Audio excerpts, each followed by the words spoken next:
Define ചെയ്യാൻ ആകുന്നതും ആകാത്തതും വിചിത്രമെന്ന് തോന്നുന്നതുമായ ബന്ധങ്ങളുടെ സമുച്ചയമാണ് മനുഷ്യൻ. വിവിധ സാഹചര്യങ്ങളിൽ അസാധാരണമെന്ന് തോന്നും വിധം ബന്ധങ്ങൾ പ്രതിപ്രവർത്തിക്കും. വിവാഹം പോലുള്ളവയിലൂടെ വ്യവസ്ഥാപിതമാകുന്ന ബന്ധങ്ങൾ രൂപപ്പെടുന്നത് ഔപചാരികമായ നിയമങ്ങൾ, നിയമപരമായ പരിരക്ഷകൾ, ധാർമ്മികതയിൽ ഊന്നിയ പ്രതീക്ഷ എന്നിവകളുടെ കൂടി അടിസ്ഥാനത്തിലാണ്.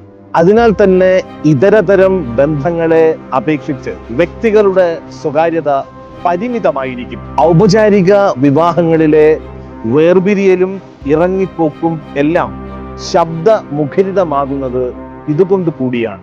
ലിംഗഭേദമന്യേ വിവാഹിതർ, ഒന്നിച്ച് ജീവിക്കുന്നവർ എന്നിങ്ങനെ ബന്ധുത്വങ്ങളുടെ സാമൂഹിക ഘടന അത് എന്തുമാകട്ടെ, സെലിബ്രിറ്റി, അൺനോൺ തുടങ്ങിയ നിലകളിലെ വകഭേദങ്ങളില്ലാതെ അവർക്കിടയിലെ അഭിപ്രായ ഭിന്നതകളിലേക്ക് ക്യാമറ കുത്തി കയറ്റാതിരിക്കൽ, പൊതു വിചാരണയ്ക്ക് വിധേയമാക്കാതിരിക്കൽ, പക്ഷം ചേർന്ന് അഭിപ്രായ രൂപീകരണം നടത്താതിരിക്കൽ എന്നിവയെല്ലാം ന്യായമായ സുജന മര്യാദകളാണ്. മുറിവുകൾ ഉണങ്ങാൻ സമയ സാഹചര്യങ്ങളും ഗദ്ഗതങ്ങളാൽ ഉലയുന്ന ശ്വാസോച്ഛ്വാസം സാധാരണ നിലയിലാകാൻ ഉറ്റവരുടെ കരുതലും മതി. സൂക്ഷ്മദർശനികളുടെ താലോലം ഒട്ടുമേ വേണ്ട.